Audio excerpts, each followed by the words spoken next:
हर कहानी कुछ कहती है। दोस्तों आइए शुरू करते हैं आज की कहानी। आज की कहानी का नाम है लालच। दोस्तों निवेदन करूंगा कि कहानी को अंत तक सुनिएगा, तभी इस कहानी का रस ले पाएंगे। और अगर वीडियो पसंद आए तो लाइक कीजिएगा। तो आइए शुरू करते हैं कहानी। किसी गांव में एक ब्राह्मण और ब्राह्मणी रहते थे। उनका एक बेटा भी था। उनका घर बड़ी मुश्किल में चलता था। वो भीख मांग कर लाते थे और उससे ही उनका काम चलता था।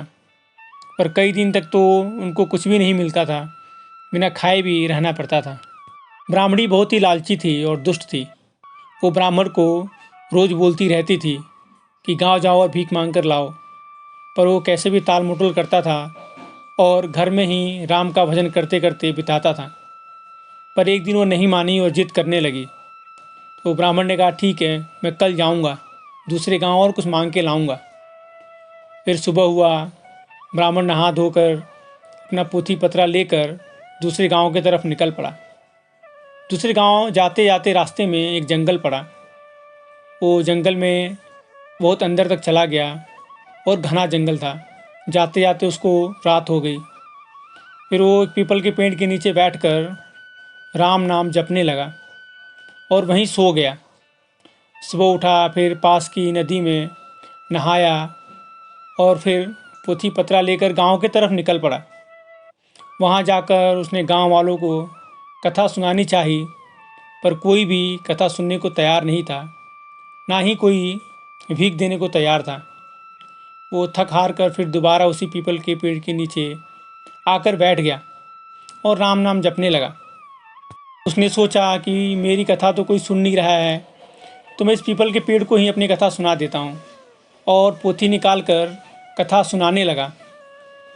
उस पेड़ में एक काला सांप रहता था। वो बाहर निकलकर उस ब्राह्मण का कथा सुनने लगा। फिर ब्राह्मण की कथा जब ख़त्म हुई तो सांप बाहर आया और ब्राह्मण के सामने आकर बैठ गया। ब्राह्मण को बोला कि मुझे तुम्हारी कथा बहुत पसंद आई, इसके बदले मैं तुम्हें एक सोने के सिक्का देता हूँ और मैं तुमसे कहता हूँ कि तुम रोज़ आकर मुझे कथा सुनाओ। उसके बदले मैं तुम्हें रोज़ एक सोने का सिक्का दूंगा। ब्राह्मण खुश हुआ।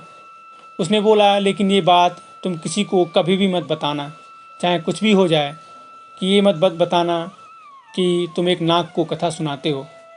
ब्राह्मण मान गया और सोने का सिक्का लेकर अपने घर चला गया। घर जाकर उसने ब्राह्मणी को सोने का सिक्का दे दिया। उसके बाद वो रोज़ ऐसे ही करता था। पोथी लेकर वो पीपल के पेड़ के नीचे आता था और वो उस काले नाग को अपनी कथा सुनाता था, और उसके बदले वो काला नाग उसे एक सोने का सिक्का दे देता था। वो लेकर घर आ जाता था। ऐसे करते करते दिन बीतते गए और वो ब्राह्मण बहुत धनी हो गया। उसके घर में धनों का अंबार लग गया। यह देखकर गांव वालों को शक हुआ। वो सोचने लगे कि इसका दिन इतना जल्दी कैसे बदल गया, ये ब्राह्मण इतना धनी कैसे हो गया। ज़रूर हो ना हो ये कुछ गलत काम करता है। एक दिन गांव की औरतें उसके पत्नी के पास आए। उसको पूछा कि तुम्हारा पति ऐसा क्या करता है, कितना धनवान हो गया है, ये ज़रूर कुछ गलत काम करता है। उसकी पत्नी ने कहा कि मुझे पता नहीं है, मैं पूछूंगी। फिर शाम को जब वो ब्राह्मण घर आया तो उसकी पत्नी ने पूछा कि ऐसा तुम क्या करते हो, इतना सारा धन तुम ले आते हो। ब्राह्मण ने कहा, तुमको उससे क्या मतलब है, तुम धन से मतलब रखो, मैं कहाँ से लाता हूँ, क्या करता हूँ, इससे तुमको मतलब नहीं रखना चाहिए। ब्राह्मण ने सोचा, ठीक है, मुझे क्या करना, मुझे धन मिल रहा है, ये कुछ भी करता हो। धीरे धीरे दिन बीतता गया और भी ये चर्चे पूरे गांव में फैलने लगे। फिर ब्राह्मणी को भी शक होने लगा। उसने एक दिन जिद करके उसको पूछा कि अगर तुम आज नहीं बताओगे तो मैं तुमको छोड़ूंगी नहीं। ब्राह्मण को सच्चाई बतानी पड़ी। उसने उस नाग की कहानी बताई। ब्राह्मणी बहुत लालची थी। उसने सोचा कि उस नाग के पास बहुत सारा धन है, क्यों ना हम उसको मार कर एक दिन में ही सारा धन ले लें और भी धनवान हो जाएं। दूसरे दिन उसने अपने बेटे को कहा कि आज तुम जाओ कथा सुनाना, और जब नाग बाहर आए उसको मार कर सारा धन ले आना। उसका बेटा वैसा ही किया। दूसरे दिन पोथी पत्रा लेकर वो पीपल के पेड़ के नीचे बैठ गया और कहानी सुनाने लगा। थोड़ी देर बाद नाग आया और उसको एक सोने का सिक्का दे दिया। जैसे ही उसने सोने का सिक्का दिया, उसके बेटे ने कुल्हाड़ी निकाली और उस नाग को काट दिया। नाग का पूँछ कट गया।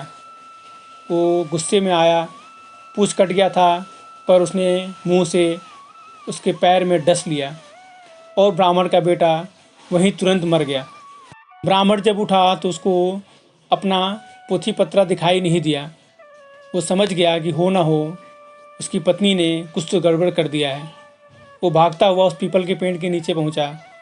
देखा उसका बेटा मरा हुआ है। उसने नाग को हाथ जोड़ा, प्रणाम किया, बोला कि मेरा बेटा वापस कर दो। नाग ने कहा, मैंने तुमको बोला था कि तुम ये बात किसी को मत बताना, पर तुमने बात नहीं मानी। देखो इसका नतीजा क्या हुआ। तुमने अपना बेटा खोया, मैंने भी अपना पूँछ खोया है। पर तुम्हारे लालच के कारण मैं तुमको अब श्राप देता हूँ कि तुमने जितना भी धन मेरे द्वारा कमाया है वो सारा धन खत्म हो जाए। तुम आज के बाद यहाँ मत आना, अभी तुम यहाँ से चले जाओ। ब्राह्मण घर चला गया, वो अपने मरे हुए बेटे को लेकर गया, वो ब्राह्मणी के सामने रख दिया और बोला, देखो तुम्हारे लालच का क्या नतीजा हुआ। तुमने अपना बेटा भी खो दिया और हमने जो धन इकट्ठा किया था वो भी ख़त्म हो गया। दोस्तों, वो कहते हैं ज़्यादा लालच बहुत ही बुरा होता है। ज़्यादा लालच के कारण हम अपना जीवन कठिन बना लेते हैं। दोस्तों, आज की कहानी ही ख़त्म होती है। अगर पसंद आए तो वीडियो को लाइक कीजिएगा और भी कहानियों के लिए इस चैनल को सब्सक्राइब कीजिएगा। मैं फिर हाजिर होऊंगा नई कहानी के साथ। तब तक के लिए मुझे विदा दीजिए। नमस्कार।